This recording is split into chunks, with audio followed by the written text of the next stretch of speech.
There we go. Hello, everybody. Welcome to the channel. My name is Margaret Pinard. I'm a historical fiction and fantasy author, and we're here to talk about homegoing today. Woohoo! With my lovely co-host slash guests. I don't know. Tell me if you want to be considered a co-host or a guest today.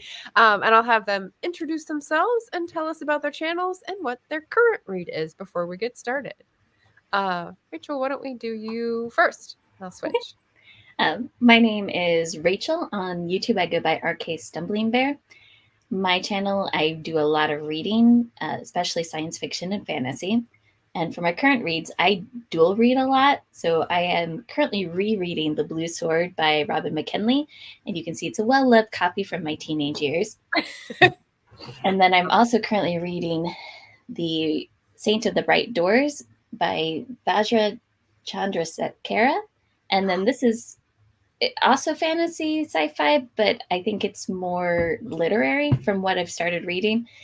It has gotten a lot of buzz this year, won the Nebulas, and has been nominated for the Hugos. So that's why I'm reading it currently. Nice. Wow.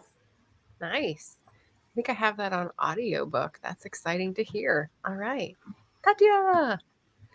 Hi, I'm Katja, and from Page Turners with Katja on YouTube. I guess I describe myself as an eclectic reader, celebrating global voices, and, well, I just love translated fiction and diverse voices. As for what I'm reading, I'm a little bit stuck because I'm doing a clear out of physical books. So I think people have noticed that not only did I do like a giveaway of an e-gift card, but I've offered up some translated fiction books in the UK so that I can post them out because I'm clearing out some bookshelves. So I've got stacks and stacks of books next to me, but none of them that I'm actually currently reading. I am reading this advanced reader copy of the Yunam Dong Smiley Laundromat, not to be confused with the Hunam Dong. Welcome to the Hunam Dong bookshop, because those are different authors, but it sounds so similar once you say it. Yeah. But the same translator. And then I'm also reading a fantasy book, and I'm going to forget the name. I think it's Assistant to the Villain. Let's go with that. Yes. I've heard of it. Yeah? Yeah? Okay, good then. Excellent. Well, welcome. Katja's reminding me that, the next big readathon event is Women in Translation Month. So I will be probably talking about that on Wednesday for my live stream Wednesday. Very exciting. My current read is, I love that we had 2 and 2 because that gives me permission to do 3. Sorry, that was a cackle. I just started a research book, Sugar in the Blood by Andrea Stewart. It's old. It's 2012. It's someone who's researching their family legacy. She grew up in Barbados, so it's like the sugar plantations and both sides of her like legacy and the legacy of sugar plantations in history. It's very well written. I've got the ongoing read, Light Rain Sometimes Fall by Lev Parikian, which is talking about mini seasons and noticing nature because he wrote this during the beginning of the pandemic and lockdown in the UK. And then I just started on my second French romantics book, The Life of Henry Brulard by Stendhal. It's an autobiography, which I did not know. I thought it was a fictionalized autobiography. It is not. It is an autobiography, and he's very rambly, so that should be interesting. Eclectic. We like eclectic here. And we like fantasy as well, so I can fit in with these two, which is great. If you do have questions as we go through when we're discussing homegoing, feel free to pop them in the chat. We're going to try to start with the non-spoiler section so y'all can stay and hear and see if this is the book for you. And then I will put up a banner when we start getting into spoilers and like talking to, the 90% of BookTube that has already read this book. So I'm glad I'm in that crowd now. And I just want to say hello. Rachel's in the chat, and Anita, hello, and Tiffany. Tiffany, I hope you're feeling better after COVID. All right, so I asked both of you to come with a couple questions so we could trade off. Do any of you want to go first, or do you just want to cover like general impressions? Did you love it, hate it, disappointment, surprise, emotions? Let's go with emotions.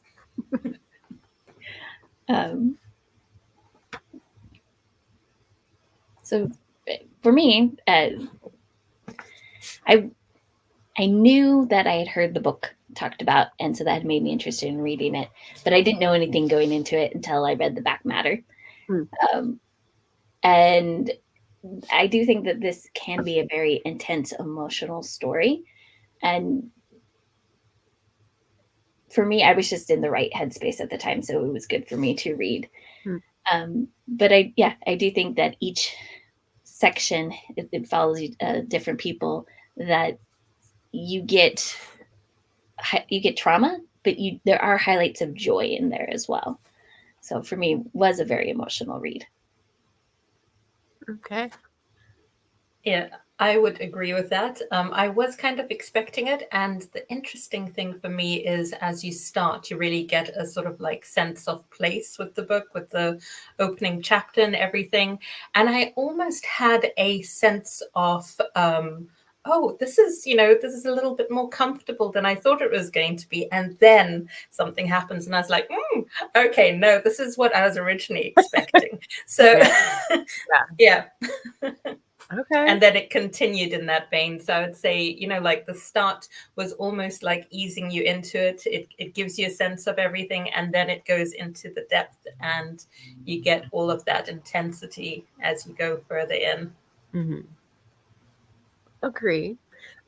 Just to give some context in case you haven't seen or heard of it, Homegoing by Yaa Gyasi is a debut historical fiction that starts out, I believe, in the 17th century and gives us 8 generations or so of a family that is split between the west coast of Africa, the Gold Coast, up to the present day. And we see what happens when two individuals' paths diverge in history and how that sort of comes down through the generations.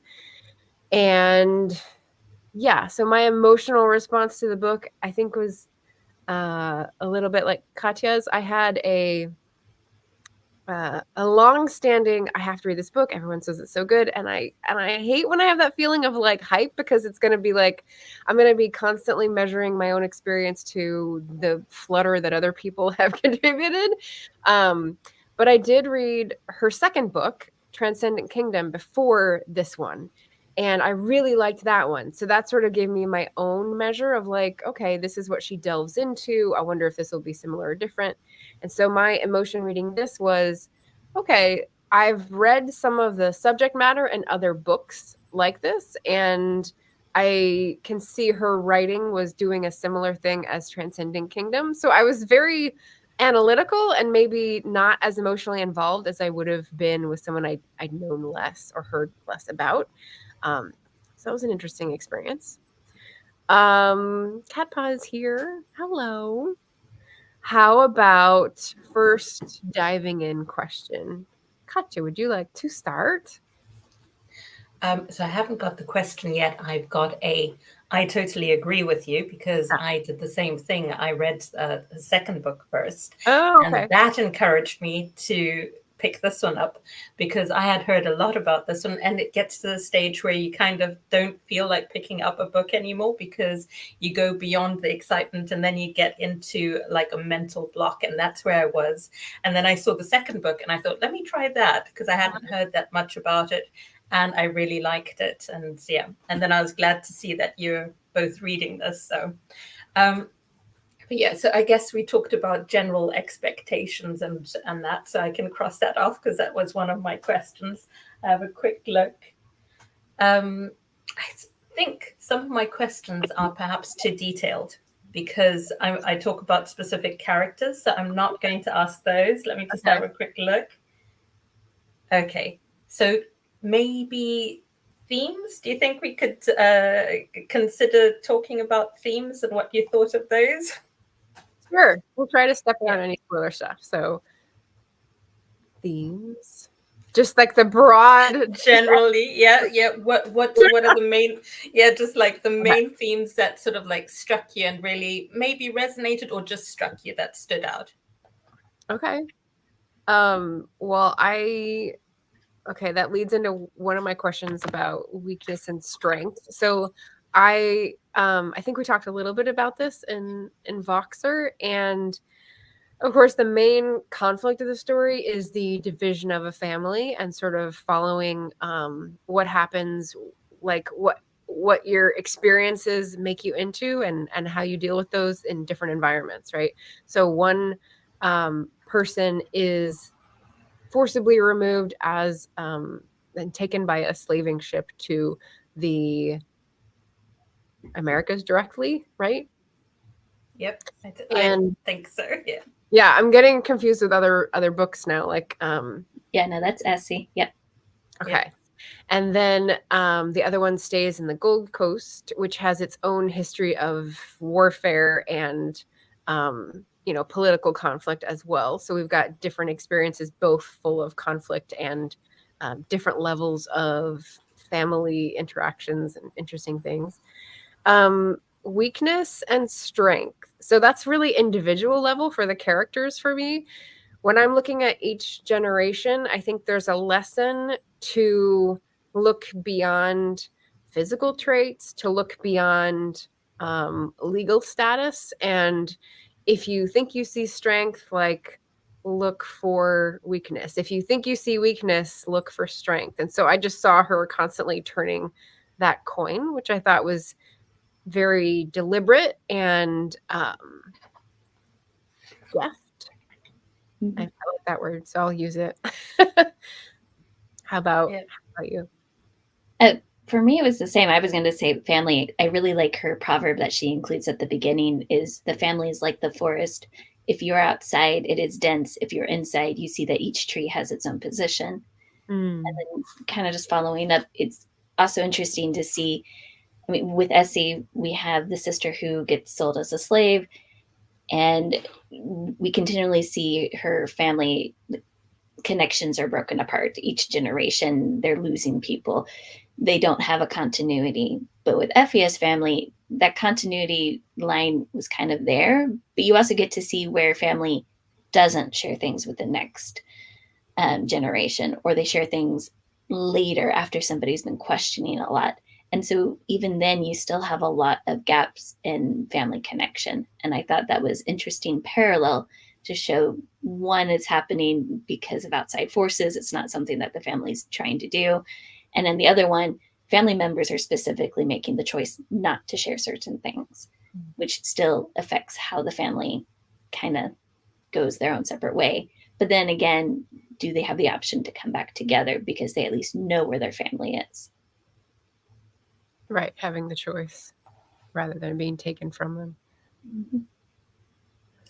Yeah, I would echo that. I mean, for me, family was a huge theme in this. Have like around the stability of the individual, and then how that then changes, and the two different branches, as you're saying, Rachel, with Epia's branch, you're both saying there's the continuity is stronger than with Essie, who goes across to the Americas, but there is something that happens in that line as well in Africa where the choice is made to make a change to the continuity. Mm-hmm. And I kind of felt like every time we have the characters surrounded by family, they have got a sort of stability that immediately crumbles when they don't. And there was only one character where that didn't seem to be as prominent an issue. But I think it comes in with that whole weakness and strength thing that you're saying, where she sort of like subverts your expectation. She builds up a character to say they're looking quite secure and everything. And then sometimes that's not the case. And it gets flipped on its head. And sometimes you think someone's in a really bad position and things turn around. So, yeah.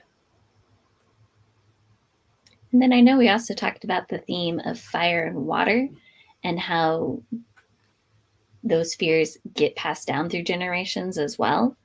And then, as we said in the final two generations where they end up meeting up with each other, even though they don't know who each other is, you still get to see that those fears, those themes of fire and water have continued with the families. Yeah, and the interesting thing for me was I was like, oh, I can see there's a theme of fire. And then suddenly I was like, oh, hang on, I think I missed that in the last two, like generations there. I should have picked up that the water was a theme as well. But yeah, that was really clever. And I think it's something, when you talk about people writing and they're either pantsers or plotters, I was thinking to myself, she definitely thought that out. When she was planning this book, that there's no way that it just, maybe she went back and made it a thing after pantsing it. Who knows? Yeah. But it's a really well structured book, is my thinking. I think it's quite well plotted. Yeah, I'm gonna wait for the spoiler section for that part. I was like, there's a physical object that I was waiting to reappear, and it never did, and I was like, ah. Okay. What about so the fire and water? I don't know if it's a theme so much as symbolism, but like it's very strong when she taps on those symbols, the reaction we get because of the loaded history. They also, the fire does, I don't remember if water does, but appear in dreams. And what did you think about the dreams that were present and who those were given to? Was that something that like made you consider that character as more powerful, or like reconsider their position, as Rachel was saying, their position within the narrative? Because let's see, basically I have someone who is considered a witch and someone who is considered crazy. Those are the people who have like extrasensory gifts, I guess. One is seeing with a weird eye, and one is hearing because of her strange upbringing. She listens very hard and can sort of sense things with her hearing. And she's labeled crazy. So I was like very interested in those marginalized characters within a culture that is pretty solidified and like knows where everyone stands in modern day Ghana and like how people interact with each other. So did any of that pop out to you, or did it sound different?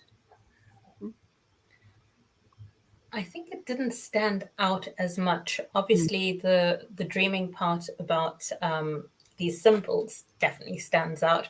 But I think when we're talking about the marginalized characters, there's one who really sits outside of the rest of her village for various reasons. And I think, that character you can really feel for. But I'm actually trying to think, is this the character you're talking about in terms of the sense of the hearing things? Because I can't think which character that is. I'm very aware of the one dreaming. Okay. It's the one who dreams. Yeah, she has the fire dreams, but she also is introduced to us by hearing, because when she was growing up in the white settlement, she would stop. Okay, yeah. People thought she was like slow because she was always listening. Yeah. Okay. Yeah.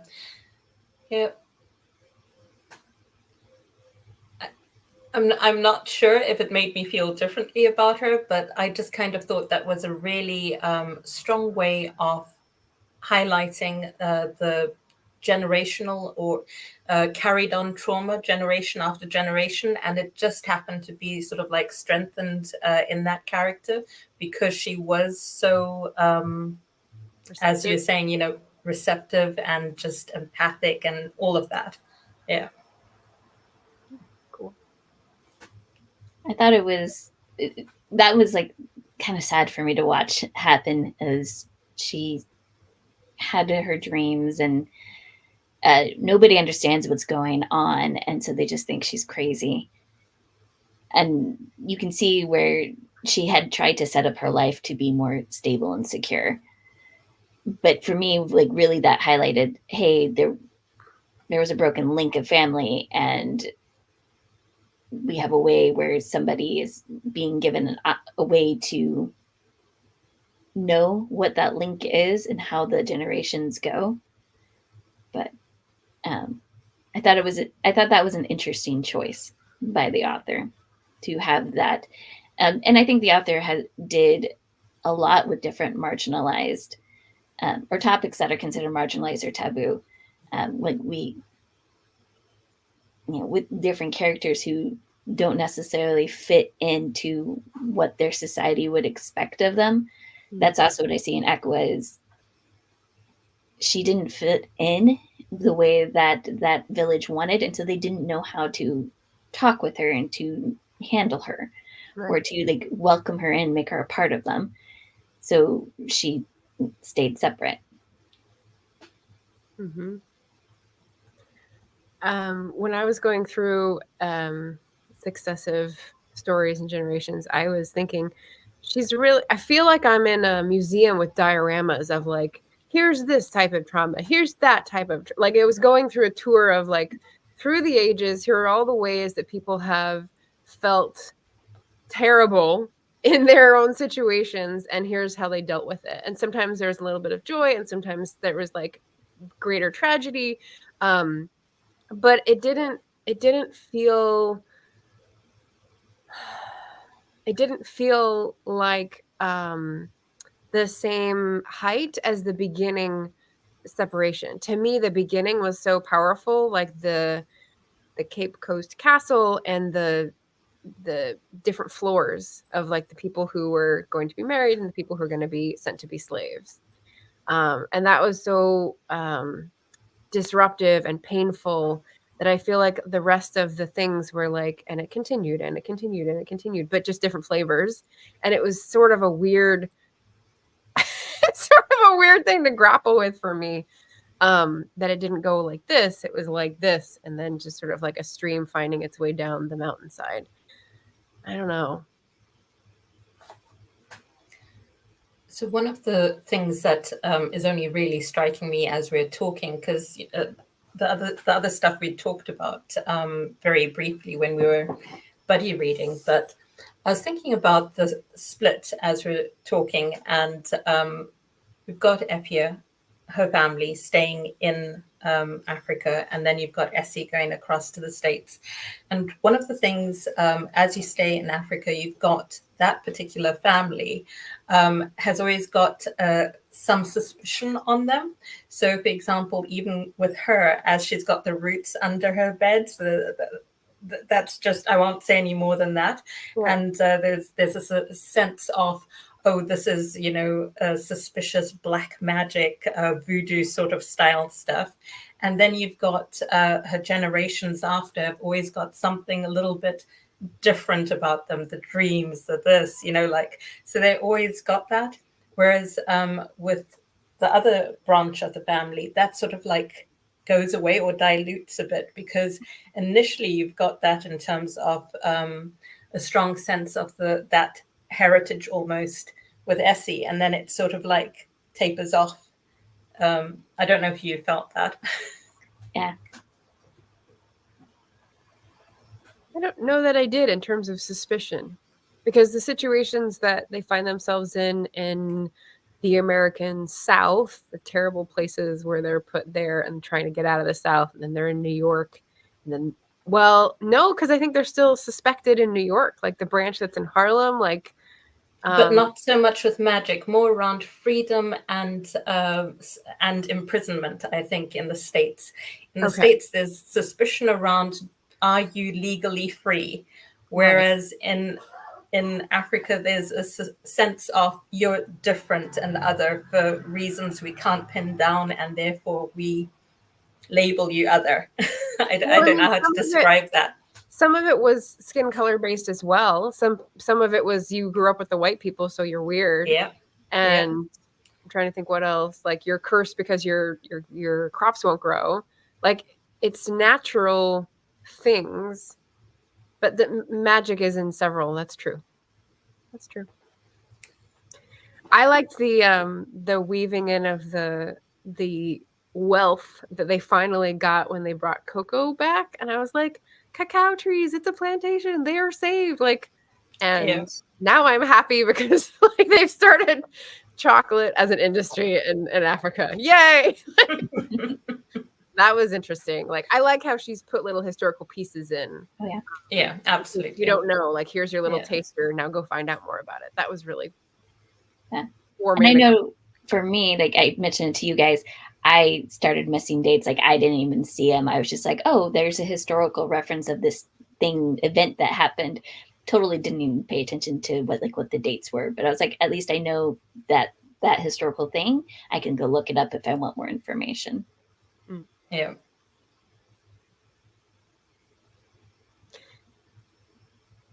So what did you guys think of the structure of the book? Whereas we get to see a person from each generation, but only for a short period of time. I would have liked more time. Felt like I was ripped away too soon. Oh, wait, maybe that was deliberate. Yeah, I would agree. I can see why she did it that way, for the book style and everything. But as a reader, yes, I would have liked to have more time with each of the characters. But it wasn't just about the characters. It was very much the whole theme, I think, had to be followed through to make the plot work the way she wanted it to. So, yeah. But as a reader, it's like, oh, wait, what? We're already going? Yeah. I think she did a good job selecting specific details to drop us into immediately to get a feel for the new character. But with chapters so short, not chapters so short, with generations being represented in so short a time, in so short a page count, she really had to be choosy. And I would have liked like more time, like getting to know and seeing how they're different instead of just like snapshots. But yeah. Plotter, I'm guessing as well. I know at first just the snapshot was kind of jarring for me, but then I think it was after I read Ness, I was just able to flow. I'm like, okay, I get the rhythm of this book now. Yeah. I do think her writing style as well, although she's got like loads of themes, symbols, motifs that you kind of go, oh, this has come up again. So it's clever in that way, and you'd think that makes it complicated, but it's actually a really accessible style of writing.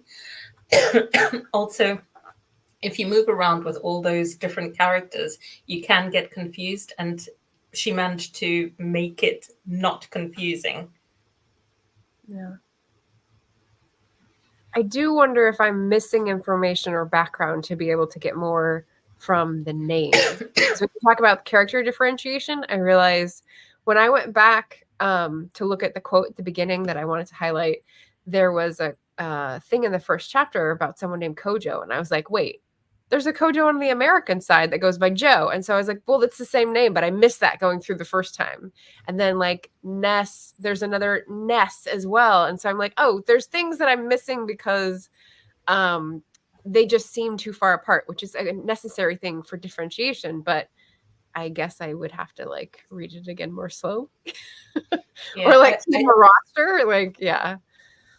Yeah, I agree with that. The naming was, it happened to me once as well. I'm trying to remember what his original name is, but the chapter ends up being about Sunny, but he wasn't originally Sunny as a kid, but his dad and stepdad called him Sunny, and then suddenly as a grown-up they were talking about Sunny, and I was like, what, wait, who? And then I was like, oh, of course. Yeah, because his mom always calls him Carson. That's his birth name. I'm holding the there we go. The family Well, Yeah. But that one threw me. I was like, hang on, page back. Yeah. So names are important. Okay, good. I had a question that was okay. Go ahead, Rachel. Well, I was going to say, speaking of names, I don't know if you guys caught it, that Marjorie, her nickname is Little Dove, and her dad calls her I forget which language, like the longer name, which is the name of somebody who Essie deals with in her chapter. And I thought that was an interesting kind of the captive girl who she witnesses and is like really mad when she's beaten. Yeah. Yeah. I don't think I caught that. No, I didn't. It's very brief, and I was just like, wait a second. Yeah. That's the name of who this other person did. Yeah. Nice. Yeah. like I saw the Kojo and I was just like, okay, language. And I took it as his dad, Sam, was like, this is my child's name. I want him to be connected to his roots. But I missed Ness and any other like name connections otherwise. Yeah. There's a lot of detail, so it makes sense. Yeah.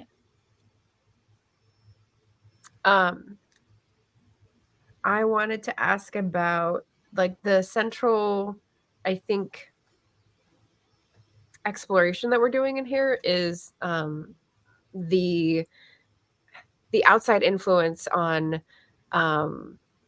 this family, right, in Africa, and especially because the one branch in America is subject to racial discrimination and racial violence, I would guess. There's other things that come into play through the generations in terms of othering and marginalization.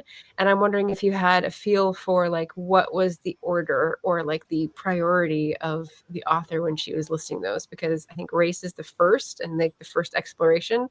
But when I think about the school teacher who was like, I don't need to get married. Like, no one wants me. I have these burns on my face. And then he has a housekeeper who's like 30 years younger than him, the servant girl. I'm just like, there's a lot of gender stuff going on as well, where some women are stepping up into power and some are just like conforming to old roles of the time period. So I'm wondering, like, and then there's like LGBTQ themes and there's, you know, other things. So did you have a map or a constellation in your head about priorities that you thought she was trying to hit?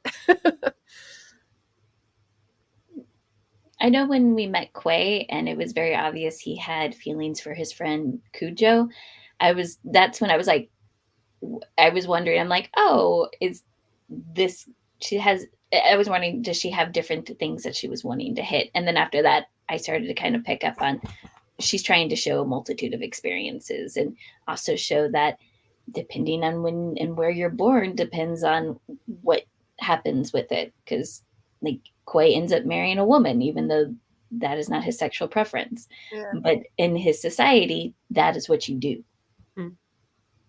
But then it was kind of a nice nod to his son was named James Richard, and Richard was a joke he shared with Cujo. I didn't catch that. There's another name thing. Okay, here we go. Everything is Richard. Yeah, because they used to blame anything that went wrong. Oh, it was Richard's fault. Right. Which is apropos for this stream for anyone listening. Yeah, that's good. Yeah, so the weird thing is, when we were chatting about it, I was like, there's definitely something with names, like the nicknames and the American side of the family. But I didn't catch all of those little tidbits that you're picking up, Rachel, is like, that's brilliant.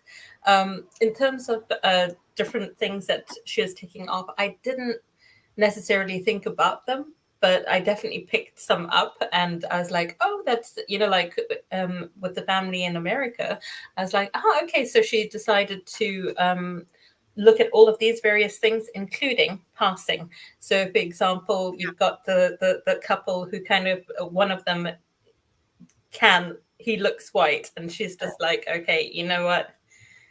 You do you. Yeah. That was hard to go through the ending scene where they sort of bid goodbye and then you get it from the mother's POV and the son's POV later. That was rough. But I think that's also when she weaved in the theme of forgiveness and then you get to see that, I think, mirrored with Aqua and then her son, where you can have intergenerational trauma, but at a certain point, you also have to stop and say, I can't pass this on anymore. I need to work on forgiveness in whatever fashion I can do. Because I was just thinking with Willie, as she saw her ex-husband's on with another wife and another kid, and she was able to forgive him, but her son went on to not like white people for a lot longer because of his dad abandoning him. And he had to find his own forgiveness. And I think that was through him being a father and actually deciding to be present in Marcus's life.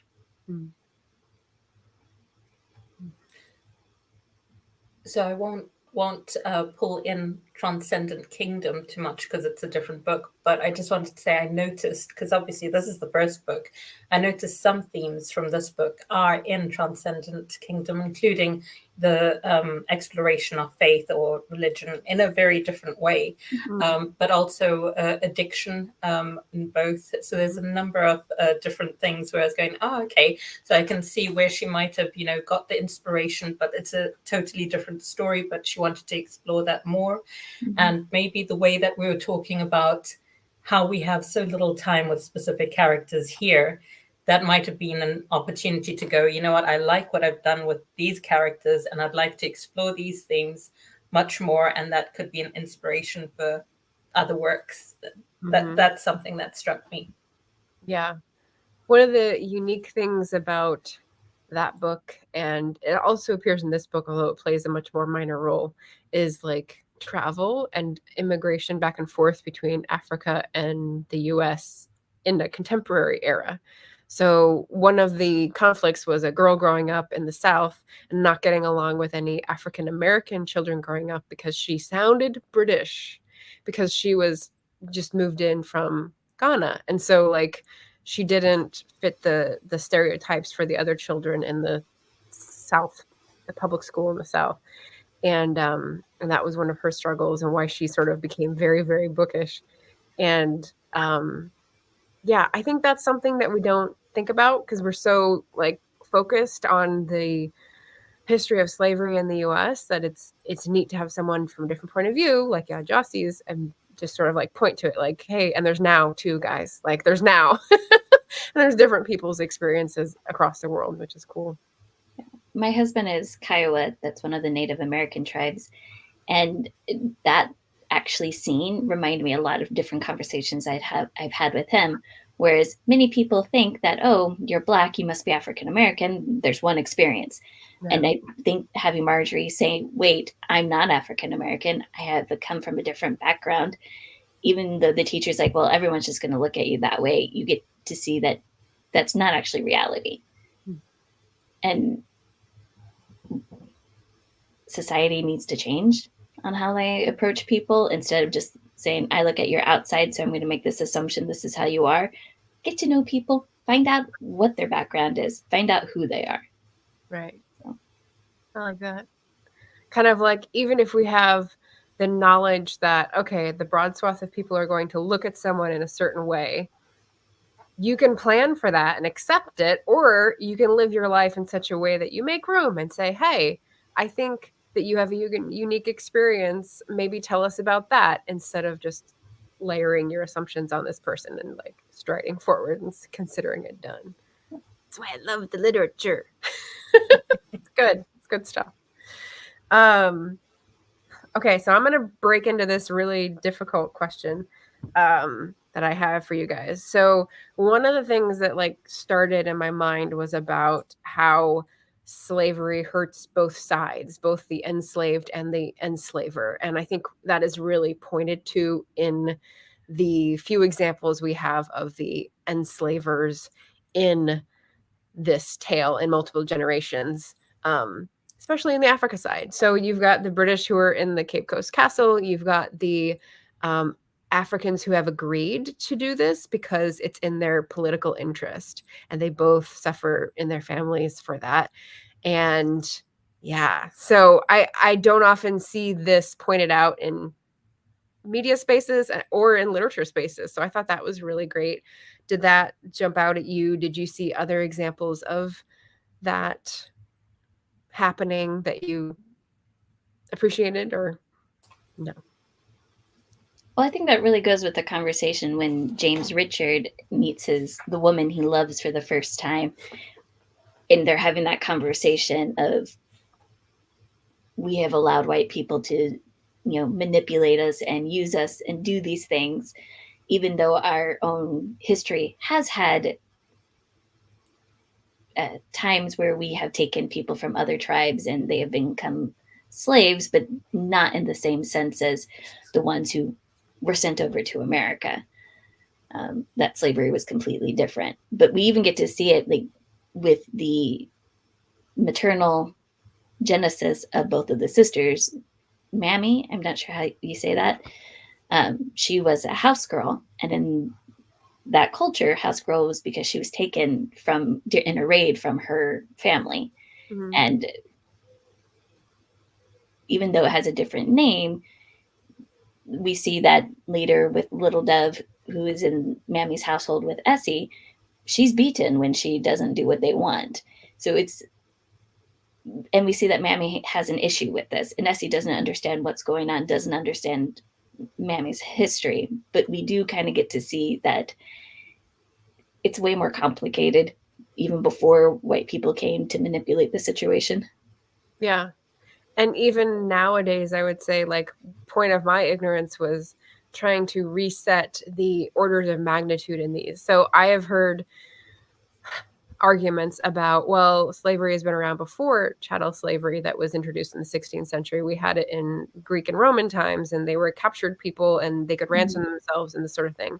The big change, I thought, in the Americas was that it was inherited on the mother's line, which led to like widespread rape, and that was just increasing your property, which was like the horrible line. But when I look at this, and it's painted in a picture of like the humiliation, the shame, the living with like memories of that for even when you return to your tribe, like it's a terrible stain and people look at you differently.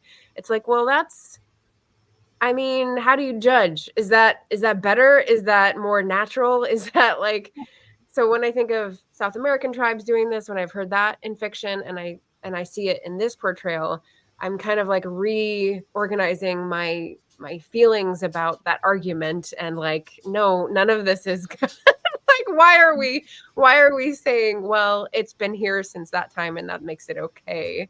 What? There's just it's just wild. It's just Right. wild what you see these days. I can think that we can say the author says absolutely none is okay. Yeah.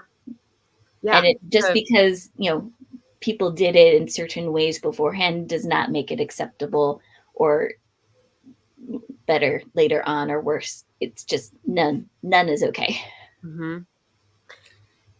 Yeah, and I was just thinking about when we've got the different tribes at the start, and they each trying to have the most profitable relationship with the colonialists that have come in and are taking advantage of the slave trade. And it's all about profit. But initially, as well, you've got, you talked about this earlier, you've got the women who become wives to the British men that live at the castle.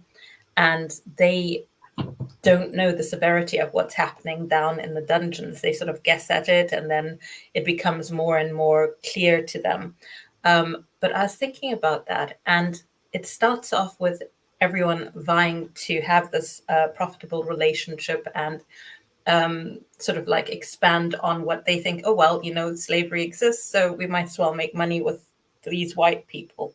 But then generations later, as they realize that there is a huge problem happening within their different societies, it turns on its head. And then we see when the white man, for example, ends up losing his life, and one of the characters witnesses that. And it's sort of like showing you how that's totally flipped on its head. So, I mean, as we say, it's never going to be right. But even in that particular branch, because we were talking more about the Americas, but in Africa, when we had the slavery happening between the others, like between the two tribes, and they would raid this side and then raid that side, and it just seems like utter madness. It really just sort of like got escalated and turned on its head when it all became about profit, because the scale just became, yeah. But I mean, we do get to, oh, sorry. I was gonna say, but we do also get to see like when the families in Africa stopped raiding people for that, because like Esther is called a house girl, but she's hired. She's getting paid to do the work that she is when she meets the professor. Right. She isn't forced to be there. Right. Yeah. Yeah. That's my comment to Katja's profit motive thing there. Yeah, good. I just like feeding more into that fire. I liked the chapter because it touches on like labor relations and the 13th Amendment when we talk about, can't remember his name, which one it is, but the guy who is picked up for nothing and then has to work in a mine for 13 years or something. H. He goes by H. That's right. Okay. Yeah. Right. And I think he's the one who has the quote about bodily autonomy afterwards when they're on strike, and it just very clearly illustrates the choices, no slavery argument, and your bodily autonomy ends where it affects me. Like your ability to swing your fist ends at the point where it meets my nose, kind of thing. And I'm like, why isn't that obvious to everybody? Like that's what I struggle with in policy arenas. But I thought lots of examples were given in this to illustrate different ways. And it felt like this should definitely be a school book in terms of discussion, in terms of historical examples, in terms of like, I don't know, I just felt like it was a perfect exam book for English in high school. Or even history. I could see how in different history classes you can include this and bring these discussions to the front of classrooms who otherwise don't talk about these things. Yeah, it did.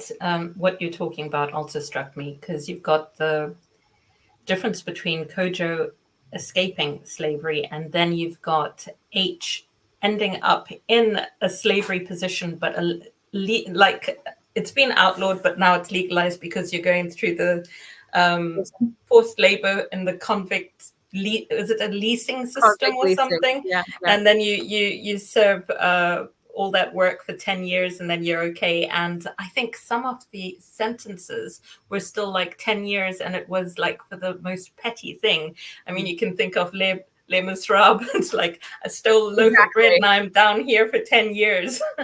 It's crazy. Yeah. He looked at someone wrong is what he was convicted for. Yeah. Yeah. So the choices. We've got like 12 minutes left. I have one more question that's about a symbol. I think we're sort of dancing around the spoiler thing. I hope we haven't spoiled anything for anybody. Nothing concrete anyway. But one of my symbols, which I thought was really touching and unique for this book, was the broom. So several times, maybe like 5, it's mentioned in different storylines that in Africa, they don't have a stick. They just have the broom part and they bend down to use that because they need the contact with the ground to feel whatever is their method of sweeping.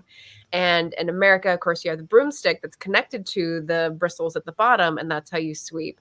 And people were very adamant that this is how we do it. This is the right way to do it. Like, what are you talking about? And I just thought that was like such a small, ordinary way to illustrate people's cultural differences, people's stubbornness, and like there's no wrong or right. It's just like let people make their own choices, really. Yeah. Do that. Brooms, anybody? Anyone use a broom? I still do. I've used both types. Yeah.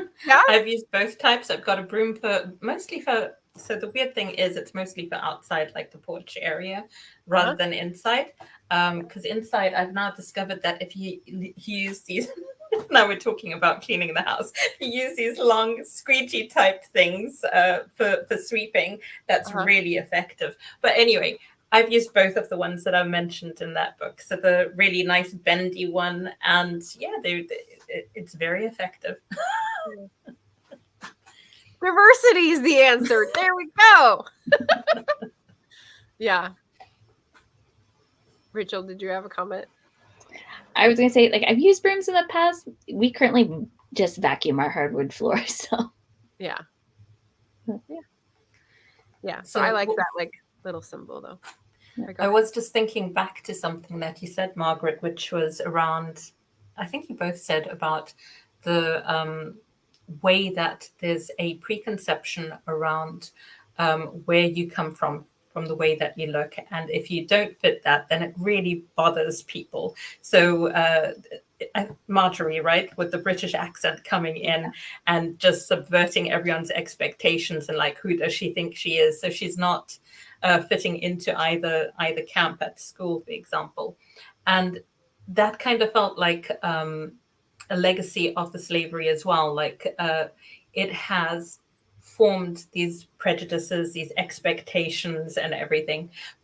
But so that's just purely for in the States, because I was thinking to myself as you're talking about this, in London there used to be, I think it's less now because there is a greater diversity, but Windrush, most of the people coming into London were from the Caribbean. So when people of color come from Africa, originally a lot of people used to say, well, you must be from the Caribbean, and totally different cultures, backgrounds. So yeah. But again, the Caribbean very much influenced by slave trade, because that's how, anyway. Yeah. I'll be going down Jane Austen's Mansfield Park area rather than Homegoing, but yeah. Yeah. I was like, Margaret has a book. Yes, exactly. Yeah, it's crazy. Yeah, but it's slavery affecting everything in present day now. So, and it's from not just in America, like you're talking about. We've had slavery in Roman, Greek times and all of that. And it's, shaped where we are today. Okay, I'm going to ask about the ending. So this is why I'm putting up the spoiler section. What did you guys think of the ending? Specifically when they go back to Africa? Specifically when they're on the beach and they have the, forgive the expression, kumbaya moment. I think that's okay to use, right? And face their fears and are like literally skipping into a sunset together. I didn't get the sense of they were skipping into a sunset together, but that they were both able to decide, I'm not going to follow an intergenerational trauma. It seemed they both were like, okay, what is my future going to be, and what history am I going to set for myself and my future generations? I thought it was interesting that Marjorie gave, so we didn't talk about it before, but both sisters had a stone from their mother, a little black necklace, and Essie's got left behind in Africa inside the castle. And then Effie's has been passed down. And so Marjorie has that, and she ends up giving it to Marcus at the very end. And just, in a book wrap up, I thought that was very sweet, because kind of saying, because they don't know that they are related or at all when they meet. They're just attracted to each other, and not in a sexual way. I liked how they made that distinction. It's like, no, you can't be friends, and that they're really working with one another. And Marcus, him going over to Africa with her, gives her an ability to re-see Africa in a different light, especially because they go see the castle. She had never been, even though she had been to Africa multiple times to visit her grandmother, had never gone to see that piece of history. So I think it was more of a commentary. We need everybody. We need the people who are, we need the descendants that were sent to America, and we need the descendants that stayed in Africa in order to see the full story. I like that. So I felt the same way about, it was really poignant. I think it came full circle. You got the separation at the beginning, and then how we've gone through all of these generations, and you just loop right back with these two characters. I liked the fire and water elements coming back together as well, because for me, Marjorie is like representing the fire, Marcus represents the water, or rather he's got a fear of water. But he's gone through that line that very much has that link to water, because they've passed over the ocean and they've got this division from their roots and everything. And then she sort of gives him his connection back symbolized in that stone that was lost so long ago. So I felt like it was full circle. And I do agree with you, Margaret, as like, you were in the castle, the It other was right stones there. just It's dig, buried. dig. You can Yeah. find the second stone. So No. yeah. Or even in their tour, somebody was like, "Oh, hey, we found this stone buried underneath." I thought that would have been great, but Yeah. Oh yeah, yeah. And then Marjorie could go, that's weird. I've got this one. yeah. Yeah. Although now that you're saying that, I do realize that instead of like reuniting the two stones, it makes more sense for it to be buried because that's the past and like they're reforging new bonds. Yeah. I felt like the skipping into the water at the end was a little too much. I feel like it's probably because of the hype. I just didn't know.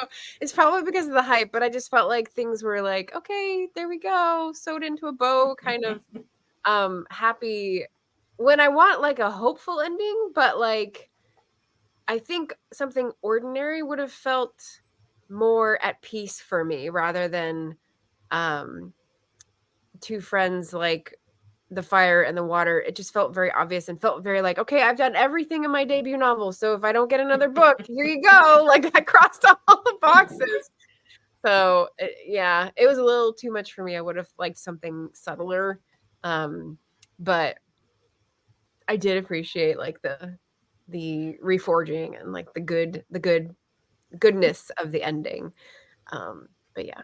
I think I was okay with the plunge into the water because the author did make a point that that was Marjorie's ritual with her grandmother, who is Aqua, who we talked about earlier, was the one who had the visions of fire. So they actually were able to connect and form a strong relationship. And so then it was nice to see that she was able to be like, Marcus, you get to do this ritual with me. So Yeah, That's and true. I loved it. That's So okay. we can go a whole range of emotion from lukewarm to yay. Yeah. Yeah. but also in true fashion, that's where it ends. So we don't know what happens. It leaves us with a Yeah. sense of we get to imagine where they went from there. Mhm. Yeah. I don't get the sense that there's like a sequel waiting. You know, when you sometimes when you finish a book, you go, "Oh, wouldn't it be cool to follow this or that?" And I feel like we went through so many generations that I feel like the template or the pattern is disrupted and now you'll see a different pattern and like we know that that's happening, so it's not a mystery or a cliffhanger. So that was good. Yeah. We don't have any questions. I don't think we have any people who have read the book in the chat, so that may make this easier to finish up.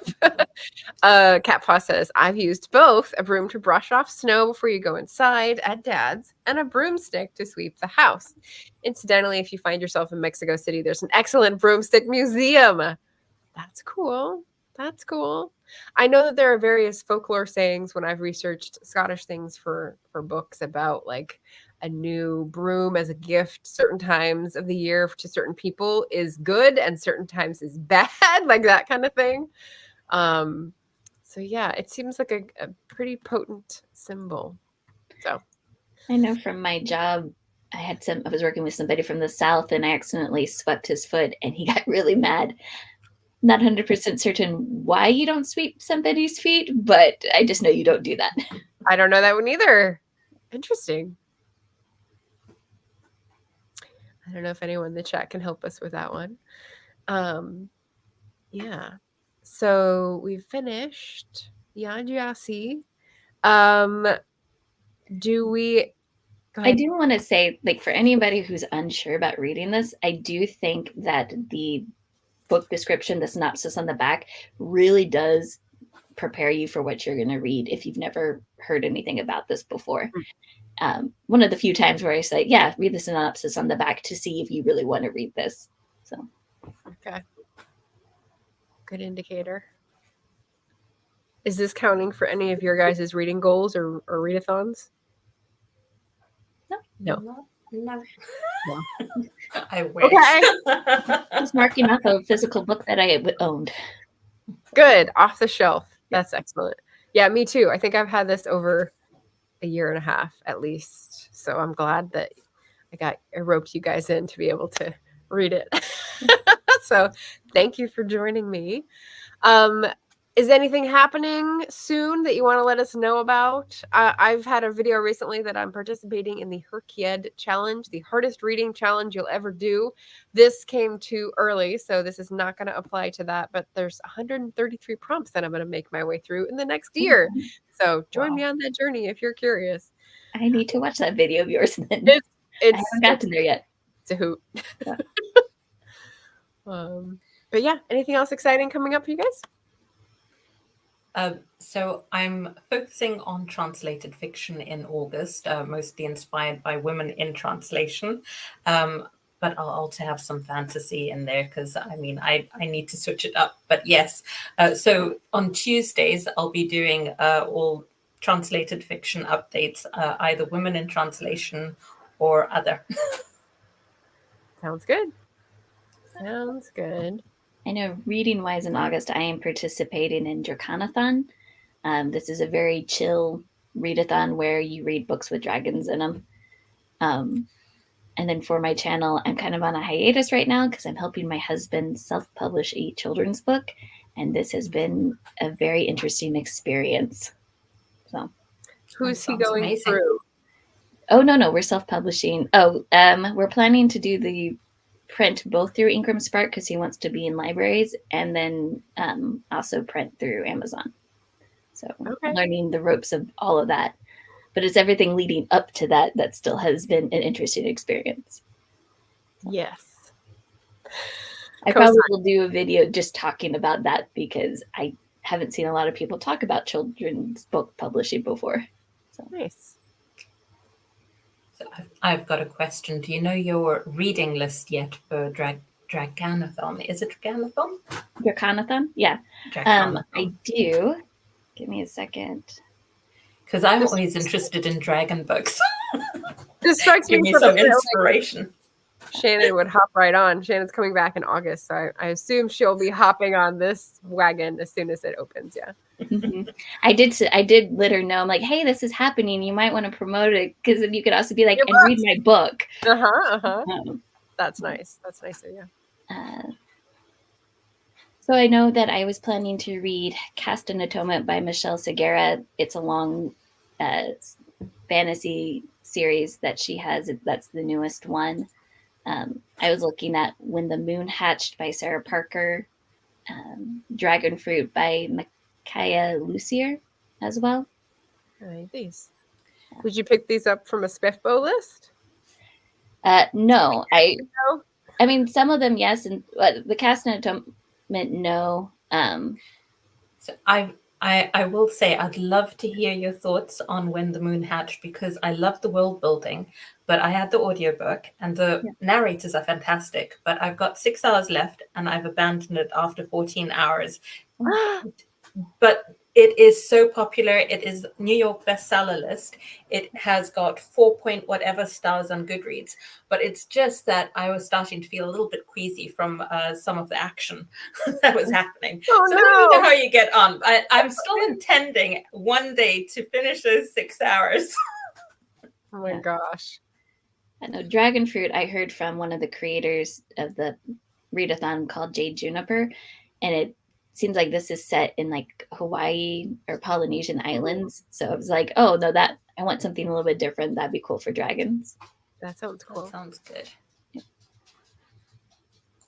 All right. Well, we're gonna sign off on a dragon note. Thank you, different. Yay! Thank you to my co-hosts for joining and reading Homegoing with me. And yes, yeah. Katja doesn't have a copy, but that's okay. I don't have it. No, my copies are all on my phone and my tablet. It's all electronic here. Yeah. No problem. Equal opportunity. But yes, we'll see stuff in the future. We'll have lovely fun with readathons, with dragons, what have you. And we appreciate you coming to listen to our book discussion. Happy reading, everyone out there. Take care, and we'll see you again soon. Bye.